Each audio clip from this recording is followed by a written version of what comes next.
Fala galera, tudo jóia? Sejam muito bem-vindos ao canal Flamengo em Foco. Se inscreva no canal, tamo junto. O Flamengo empatou na estreia nesta edição da Conmebol Libertadores, jogando aqui na altitude de Bogotá contra o Milionários da Colômbia. Aqui, o desgaste todo, em termos de altitude, eu tenho que renovar a equipe, né? E esse era um dos aspectos. Eu tenho que ficar renovando, como o Milionários fez, nós também depois com a entrada do Ayrton. Tu vê que puxou cãibra o Varela. Nós viemos com uma viagem desgastante depois de um jogo que foi também, para nós, bastante extenuante. Então, todo esse contexto, ele fazia com que eu tinha necessidade de utilizar todos os atletas, porque o grupo do Flamengo te proporciona isso. Felizmente, né, foi um resultado, né, um empate, né, a gente veio pensando na vitória, né, fico feliz pelo gol, mas triste pelo resultado, né, claro que não é um resultado muito ruim, né, fora de casa, na altitude, uma bola muito rápida durante o jogo, é muito diferente do que a gente está acostumado, mas eu trocaria, né, esse gol pela vitória, sem dúvida nenhuma. Acho que fizemos um grande jogo do aspecto defensivo, eles se encontram com esse gol nos 70 minutos, depois de uma jogada que tem muitas coisas que aconteceram, mas acho que é importante começar não perdendo na Copa, sumar. Talvez por alguns momentos perdimos tempo da bola, isso é o que mais complica aqui, faz parte do futebol, a gente tem que se adaptar rápido a isso, mas já aconteceu agora, levantar a cabeça, mas a gente semana que vem tem um jogo muito importante em casa e tem que pontuar com 3 pontos. Jogo aqui na altitude de Bogotá, mas pelas circunstâncias do jogo, que gosto que fica esse resultado aqui na estreia na Libertadores? É exatamente como você falou, a gente tinha consciência aqui que vai jogar a 2.600 metros, a temperatura baixando, mas a conjuntura do jogo foi satisfatória para a gente. Logo no começo a gente também teve chance, enfim, fizemos um gol, tiveram um jogador expulso, enfim, mas é Libertadores da América, né? Então é seguir, tem muita coisa pela frente. Queria que você atualizasse a situação do Gabigol, né, com esse recurso no TAS, como que tá, qual que é a expectativa nesse momento? Não, o Flamengo ainda a gente está bastante otimista com a reversão dessa situação no CAS, no Comitê Internacional. A gente entende que teve um excesso na punição e espero que se tenha uma correção, que seja corrigido. Marcos, queria falar com você rapidinho dessa possibilidade da janela, né? Mais uma contratação agora nessa janela de abril, essa janela especial que vocês já comentaram em algum momento. Contrataram recentemente o Carlinhos, que vai ser anunciado depois da final do Carioca. Tem alguém no radar? Tem alguma coisa por aí? O Flamengo monitora mais alguma posição? A gente sempre analisa e acompanha alguns jogadores que você entende que possa ter a possibilidade de compor o elenco do Flamengo, mas nesse momento não tem absolutamente nada. Depois de um ano sem título, agora o Flamengo vai para confirmar esse título do Campeonato Carioca. Importante também para acabar, né, com essa sequência, conquistar um título. Eles têm esse caráter também, né? Não, é verdade, até porque quando perde é cobrado pelo título. Então nada que mais justo, se der tudo certo no domingo, o Flamengo ganhar esse título, eu acho que tem que ser comemorado. Até porque quando ganham em cima da gente, comemoram bastante. Depois do empate contra o Milionários aqui na Colômbia pela Conmebol Libertadores, o Flamengo volta a campo no próximo fim de semana, segundo jogo da decisão do Campeonato Carioca contra o Nova Iguaçu. O Flamengo tem a vantagem por ter vencido a primeira partida por 3-0. É isso, depois na quarta-feira recebe o Palestino do Chile. Nesse jogo foi isso aí. A posse de bola um pouquinho maior do Flamengo, 53,47%. Mais passes certos do rubro-negro, 375, 306. Mais finalizações deu Milionários, 16-9. Sendo certas 2-2, grandes chances, vantagem do time colombiano 3-2. Posses recuperadas 43-41, um empate técnico aí. Rapaz, o gol de empate, o Mendel até destacou, né? A jogada do tal do Emerson Rivaldo. Até o pessoal falou na transmissão, né? Se o Rivaldo jogar um pouco do que jogava aquele Rivaldo, ele foi lá e fez uma bela jogada rápido ali. Num vacilo também do Eric Pulgar, né? Que acabou matando mal a bola. Mas tanto o Pedro quanto o Arrascaeta falaram disso. A altitude de Bogotá é menor que a de La Paz, é 2.600 metros, um pouco mais.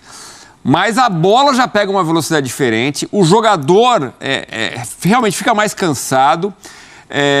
O Vinha, por exemplo, não foi o jogador em campo que a gente se acostumou a ver.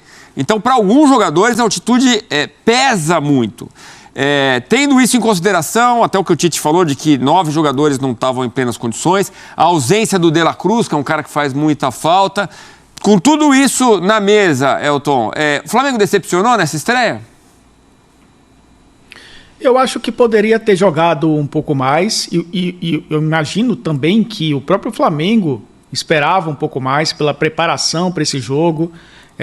A opção pelo Bruno Henrique, né, foi para ter um jogo mais posicional, com os 2 pontas atuando um pouco mais por dentro, os 2 laterais tendo ultrapassagens, deu um pouco mais de amplitude. Por isso imaginava, né, o Flamengo mais no campo de ataque, mas evitando correr muito, né, para trás principalmente, tendo a bola, tendo essa qualidade, né, que tem para poder fazer esse jogo circular ali próximo da área e jogadores decisivos para fazer isso. No primeiro tempo teve o lance, né, do Vinha, que acabou desperdiçando a oportunidade. Mas não funcionou. No segundo tempo, aí o Flamengo teve uma linha de 4 mais sustentada, né? O Alan entrou no jogo e deu um pouco mais de movimentação ao meio campo, no lugar do Igor Jesus, que começou como titular. O Arrascaeta um pouco mais próximo, né, da área. Foi até no lance que ele recebe na entrada da área que o pênalti acaba acontecendo. E aí veio aquele combo, pênalti, expulsão e gol, né? Parecia tudo sob controle pro Flamengo. O Flamengo dominou a posse, finalizou mais no segundo tempo, mas sofreu seu primeiro gol no ano, né? Com o Tite, com os titulares, com a defesa posicionada e praticamente no erro de saída de bola, né? No erro individual, que foi ressaltado pelo Tite na coletiva. E aí acabou essa invencibilidade do Rossi, né? 1.135 minutos sem sofrer um gol. Acabou sofrendo esse gol que deu empate para o Milionários. Como resultado, claro, não é catastrófico e até pelas circunstâncias, né, de altitude. O Flamengo vai ter complicações, né, jogando fora de casa nesse grupo. Então o empate acabou sendo importante. Talvez pese, Edu, para a melhor campanha. A gente não sabe, né? Tá começando a Libertadores, mas para a melhor campanha no geral, que vai lhe dando a vantagem até a semifinal de jogar em casa, talvez pese, talvez não, mas a gente sabe que é uma pontuação razoável ali de 16 pontos, 15, né? Que te garante pelo menos uma campanha segura para você decidir em casa no mata-mata, mas é um resultado controlado. O Flamengo certamente vai terminar como líder desse grupo, obviamente, se não cometer alguns erros que acabou cometendo nesse jogo, por mais que a atmosfera seja diferente, seja desfavorável ao time do Tite. E falando em atmosfera, tem o Bolívar também, que é em La Paz, né, na altitude de 3.600. Realmente, eu lembro no sorteio, até o Landim falou sobre isso, né, que tudo que o Flamengo não queria era viagem longa e altitude, e 2 times têm altitude, o Milionários e o Bolívar. Agora, quando a gente fala, vem a Copa América aí, vários jogadores do Flamengo vão ser convocados, né? Então a gente vai ter um Flamengo diferente ali num período do ano. E o Flamengo tem que prever isso. E aí a gente fala, não, mas tem elenco, o time de reservas do Flamengo é muito bom. Então, 9 problemas ali, com um que não estava 100%, acabou indo para o campo. Mas olhando assim, não era para estar tudo bem, mesmo com essas mudanças que o Tite teve que fazer, Elton? Não teve o De La Cruz, que é um jogador importante, já não tem o Gerson, né, que é um jogador que dá essa sustentação também no meio-campo pelo lado esquerdo. O Gabigol, né, que tem esse problema do doping. Sim. Do doping não, né, que não dá nem para dizer que é doping, mas essa suspensão por conta do exame de antidoping. Mas faz falta, claro, né? Mesmo tendo um elenco qualificado, você perdendo jogadores em quantidade, isso prejudica o trabalho do treinador. Pensando em Copa América, apesar de estar perto, mas a questão do calendário do futebol brasileiro é tão louco, né, que parece tão longe, que o Flamengo vai fazer tanto jogo até a Copa América que as coisas vão mudar. A primeira fase da Libertadores termina antes da Copa América, termina no mês de maio. No final, na última semana de maio, já termina a primeira fase. Estamos começando abril, então vai ser realmente uma primeira fase de muita intensidade, e isso pode fazer muita diferença. É lógico que a gente espera um Flamengo mais equilibrado, principalmente quando descer da altitude, jogar no nível do mar e ter a possibilidade de, em casa também, fazer os resultados e o desempenho que a gente está acostumado a ver com o Tite, né, nesse curto recorte. Mas é lógico que pesa, né? Você perder também não é só a qualidade, é a quantidade. Você reduz as suas opções para montar a equipe num calendário tão cruel, um calendário que você falou no início, né, Edu, na saída do nosso bloco anterior. O Flamengo tem uma decisão, tem uma vantagem muito boa contra o Nova Iguaçu, é muito mais forte, mas jogou com a equipe principal, não quis, né, jogar com a equipe alternativa, não abrindo mão de uma final de estadual, e certamente no jogo da volta vai fazer algo parecido. E o calendário vai se espremendo, porque depois tem Libertadores de novo, tem o início do Brasileiro, e o Flamengo já percebeu que abrir mão do Brasileiro no início pode ser prejudicial lá no final, né? Ter que correr muito depois. Então, tudo isso acaba contribuindo para que a equipe mantenha essa instabilidade, mesmo que pequena, né? Nesse trecho da temporada. O Flamengo decide o Carioca no domingo contra o Nova Iguaçu às 5 da tarde. Sobre Gabigol, que o Elton Serra citou, o nosso Pedro Ivo Almeida apurou que o departamento jurídico do Flamengo já entrou com recurso no TAS, no Tribunal Arbitral do Esporte, na Suíça, para tentar um efeito suspensivo para a suspensão do Gabigol. Então vamos ver, a expectativa é que no final do mês de abril a gente comece a ter ali uma resposta da corte mais alta, né, quando o assunto é esporte. E aí muita gente coloca o seguinte, agora vai começar o mais difícil, os jogos serão mais complicados, e tem toda a razão, e não tenham dúvidas. É um time que, claro, depois entra o mata-mata, oitavas de final, tudo pode acontecer, a Libertadores é traiçoeira. Mas o Flamengo, ele tem tradição em Libertadores da América. Adquiriu isso a partir de 2019. Das 5 últimas Libertadores, o Flamengo chegou a 3 finais e ganhou 2. Então o Flamengo aprendeu a jogar a Libertadores e agora tem o Tite, que é um treinador que, convenhamos, ele sabe competir. Então, a possibilidade do Flamengo é muito grande nesta competição. Eu não vejo, sinceramente, à exceção do River Plate, talvez o Rosário Central, um time argentino que possa ir muito longe na competição. Então, o futebol brasileiro tem tudo para dominar, mas é aquilo, é futebol, é Libertadores, tem as suas armadilhas, e é bom a gente ficar atento, porque pode aparecer alguma surpresa aí. E eu vejo que Flamengo e Palmeiras, mesmo o Palmeiras não estando num bom momento, são times que entram ainda num nível... Lá, quero vir lá. O que ele te falou? Me ensina os negócios, coach, eu quero ser coach. Ele falou que, tipo, o West Ham queria 2 jogadores brasileiros, mano. Olha. Quer que eu fale? Fala aí, então vai, dá anuncia ali, ó. Primeira mão, ó. Acho que o West Ham tava atrás do... Perguntou pra ele, né? Vou falar, foda. Entre o Yuri Alberto e o Pedro. Aí ele falou, se quer um cara rápido, o Yuri Alberto. Se quer um cara pra fazer gol, Pedro. Então tá vendo entre o Yuri Alberto e Pedro. Aí não sei o que fim deu, né? Só pra você confirmar essa informação, que não é sua, não é que é do Racha, é o Paquetá que falou que os diretores do West Ham perguntaram pra ele. Perguntaram como é que é a história, Perguntaram que, tipo, os caras entre o Yuri Alberto e o Pedro, tá ligado? Aí ele deu a opinião dele. Que acho que tem todo o clube tem isso, né? Pergunta a opinião. Sim, com certeza. Na verdade foi legal que ele falou dos dois, são bons ali, o Roberto pra isso, o Pedro pra aquilo, é isso aí. O West Ham quer contratar um centroavante, ou o Pedro ou o Yuri Alberto. Você, se fosse... Que dúvida, hein? Não, então, olha, Veloso... Não tem comparação. Não tem. Não tem comparação. Mas, eu não sei qual o DVD que chega, né? Então, pois é. E qual o nome, né? Às vezes troca o nome do jogador. Tem que ver que é um empresário deles. Lá põe o nome errado. Não, o empresário do Yuri Alberto é o André Cury. E do Pedro eu não sei. Você bota o Yuri com o nome Eu só sei que quem manda é o Kia. Você manda o DVD do Yuri com o nome do Pedro. O Kia faz negócio com quem? Com o Flamengo ou com o Corinthians? Corinthians. O Kia é o cara que mais manda na Premier League, é o Kia. E o Juliano Bertolucci. Quem que vocês acham que vai? Pra mim vai o Roberto. E eu não sei, tô dando só uma ideia. Eu contrataria o Pedro fácil. Eu também. Fácil. Só se mandar o DVD do Yuri com o nome do Pedro. Aí pode ser. Do ano passado, né? Se mandar o DVD Não, tudo bem, mas eles têm interesse em 2 centroavantes. Mas o Yuri Alberto não é tão ruim assim, gente. Não, desculpa, não dá pra comparar com o Pedro. Não, tudo bem, mas também não... São prateleiras diferentes. São diferentes. Então, mas aí você pega o treinador de lá, do futebol inglês, o cara olha e fala, eu prefiro mais esse aqui. Aí é uma coisa deles.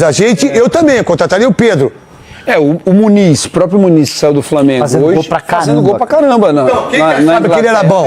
8 gols nos últimos 8 jogos. Quem acreditou nele foi o Rogério. O Rogério foi o primeiro treinador a botar ele a jogar. E hoje ele é um cara visto por todos os clubes. Mas assim, o Paquetá deu uma entrevista dizendo, olha, se foram perguntar ao Paquetá sobre os dois, o Paquetá disse, olha, se você quer alguém rápido, o Yuri Alberto. Se quiser alguém que faça gol, o Pedro. Você levaria? Eu levaria o Pedro. Você, Nicola? Não há menor dúvida, o Pedro de olho fechado. Para mim são jogadores de prateleira diferente. Pedro muito acima, o melhor centroavante que atua no futebol brasileiro. O Yuri Alberto está numa terceira prateleira. Então, essa é a informação que o Paquetá deu, que o West Ham está tentando contratar o centroavante, pode ser o Yuri Alberto ou pode ser o Pedro. Questão de idade, né? Em questão de idade, o Yuri está na frente, né? Então, não sei. Se é centroavante, é o Pedro, né, irmão? Centroavante é o Mas vamos lá, qual o centroavante no futebol da Premier League que joga igual o Pedro? E agora, hein? Não, eu assisto a Premier League na ESPN. Vamos lá, me fala um centroavante que joga igual o Pedro no futebol inglês. Fala um só. Fala um. E a gente assiste, hein? Do Liverpool, do Manchester City. Vamos lá. O Nunes não joga parecido? Cara, então, é isso que a gente às vezes tem que entender. Tem o Haaland que é centroavante. Mas não é igual o Pedro. Não, o Haaland é melhor. O Haaland é muito melhor que o Pedro. É melhor. E não é igual o Pedro, que joga ali. Então... Quem que é melhor que o Pedro? O Haaland. Você acha que não? Cara, eu não acho. Tecnicamente, por quê? não. Tecnicamente, ele não. faz pouco gol mesmo, Não. Souza. Tecnicamente ele é ruim. Eu falei tecnicamente. Mas tecnicamente diferente. o que é isso, Souza? É diferente, com a bola no pé. Você tá de brincadeira. Se você chegar só pra finalizar, Souza, é jogador. Eu respeito sua opinião, mas o Haaland é 1 milhão de vezes melhor que o Pedro. Não acho não. Não, 1 milhão, não é uma não. 1 milhão de vezes melhor que o Pedro. É a mesma comparação do Pedro com o Yuri. É quase igual. É quase, é boa. É mesmo essa comparação igual. É só inverter. Então, o que tá acontecendo? É zona lá? Do Flamengo lá, tá tudo escuro lá, o que aconteceu lá? Vamos lá então. Aí a sombra, até o poste lá, tudo é brincadeira. Vamos lá então. Pra você, se você fosse o presidente do West Ham, quem que você contrata? Não, Pedro sem sombra. Você. Pedro. Você. Pedro. E o Roberto ele vai contratar? Quer apostar? Primeiro por causa do Kia. Segundo, por causa do Juliano. Em terceiro, porque o Pedro é o centroavante fixo. Pro Corinthians seria um ótimo negócio. E aí você vai ficar com o Pedro Raul. Não, eu não sou dono do Corinthians. Pro Corinthians seria um ótimo negócio. Não, eu também acho. Um ótimo negócio. Eu acho que pode estar surgindo para o Flamengo. Diz respeito a Rodrigo Muniz. O Rodrigo Muniz, caso você não saiba, é o maior artilheiro da Premier League em 2024, tá? Contando os jogos deste ano. Ele é um jogador com 9 gols, tá? Tá jogando no Fulham, time para o qual foi vendido pelo Flamengo. Aliás, ele foi vendido por 8 milhões de euros em duas parcelas de 4 milhões de euros. Isso foi noticiado à época. E o Flamengo detém 20% dos direitos do Rodrigo Muniz ainda. Ou seja, o Rodrigo Muniz está chamando muito a atenção na Inglaterra. No campo da especulação, a gente pode falar, sobre, por exemplo, sobre um time em que ele caberia, com certeza, que é o Chelsea, que gasta dinheiro pra caramba e não tem um centroavante decente. Contratou o Broja, o Jackson, né? Não consegue ter um Nkunku e não consegue ter um centroavante decente. Então ele se encaixaria como uma luva no Chelsea, aliás, um rival do Fulham, ali de região na Inglaterra, né, do sudoeste de Londres. É impressionante o que o Rodrigo Muniz está fazendo. E vale lembrar que ele estava no Coritiba e o Rogério Ceni pediu que ele fosse integrado ao time do Flamengo. E ele começou a fazer muito gol. Me lembro daquele jogo contra o Red Bull Bragantino, por exemplo, que o Flamengo perde por 3-2 no Maracanã, que ele faz um gol de bicicleta. Ele estava jogando muito na época. Então, assim, é muito bom ficar ligado no que o Rodrigo Muniz vai produzindo na Inglaterra, porque pode entrar numa bolada para o Flamengo. É muito importante prestar atenção no que ele está fazendo na Inglaterra, o Rodrigo Muniz. Aliás, marcou um golaço de voleio.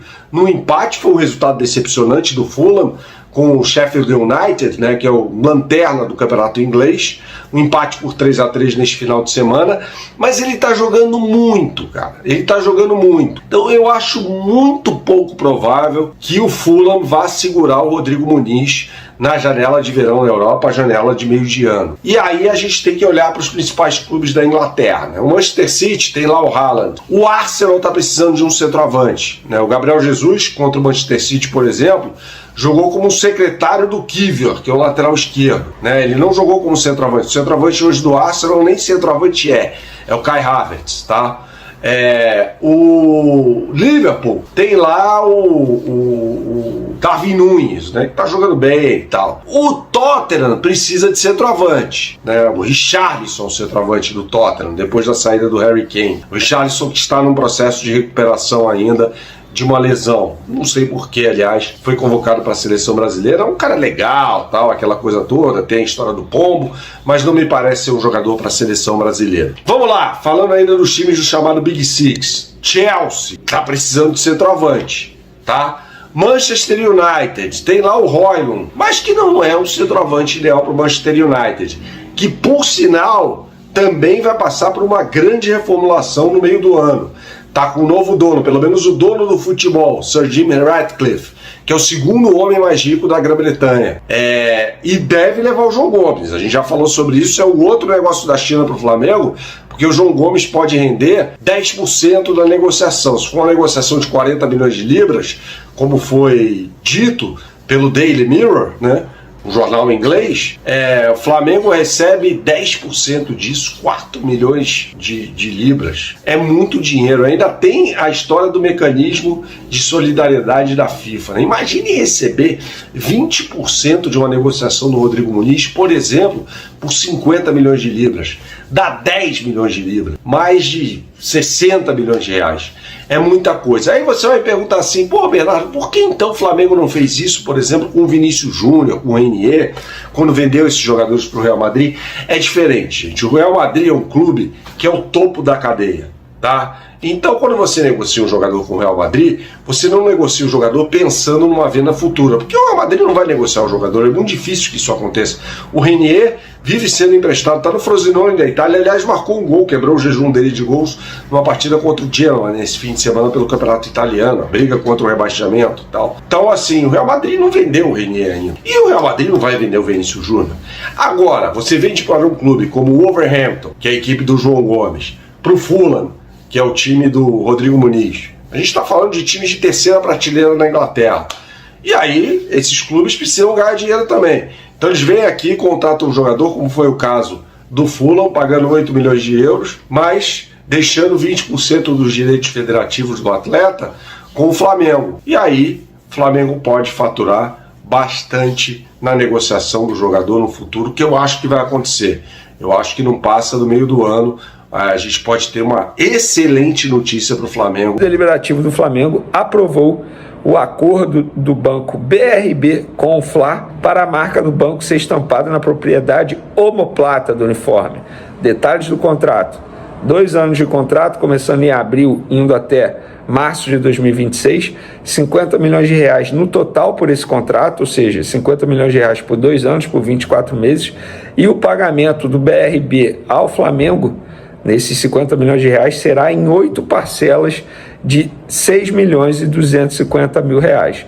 Como é que essas 8 parcelas serão pagas? 4 agora, em 2024, e 4 em 2025. Então, o Flamengo vai receber 4 parcelas agora, 4 parcelas em 2025. Além disso, há uma cláusula que permite o banco BRB rescindir o contrato caso o Flamengo se torne SAF nos próximos 2 anos. Falei no último vídeo, volto a falar aqui. Nos bastidores, o atual presidente do Flamengo, Rodolfo Landim, trabalha de maneira direta para tentar convencer os seus aliados, convencer todo mundo que é uma boa alternativa, um bom caminho o Flamengo se tornar SAF. Eu já dei minha opinião, para quem não viu, volto a falar. Nada me convence que nesse momento se tornar SAF é um bom caminho para o Flamengo. Por quê? O Flamengo está conseguindo nadar sozinho. Tem a questão do estádio. O Flamengo tem recursos para comprar o terreno. O Flamengo consegue construir o estádio próprio sozinho, não precisa de SAF. E um questionamento é: quem me garante que se o Flamengo se tornar 25% de SAF, futuramente não vai se tornar 60%, 70%, 80%, 90%? Quem me garante isso? Inclusive, nessa reunião do Conselho Deliberativo, o assunto SAF foi muito assunto nos corredores lá da Gávea. Vários debates internamente, muita gente é contra isso. Muita gente não tem o desejo de ver o Flamengo se tornar SAF. Então, é um assunto que vai esquentar bastante nos próximos meses. Estamos falando de um ano político, um ano eleitoral no Flamengo. Isso, como que eu posso dizer, maximiza mais ainda esses detalhes, esses assuntos, digamos, polêmicos. E é um assunto polêmico e divide opiniões lá na Gávea. Eu sou contra, eu não sei qual a opinião de vocês podem ficar à vontade. É isso aí, pessoal. Muito obrigado por ter ficado comigo até aqui, até o final desse vídeo. Se gostou desse vídeo, deixe seu like, se inscreva no canal. Tamo junto, até a próxima. Falou!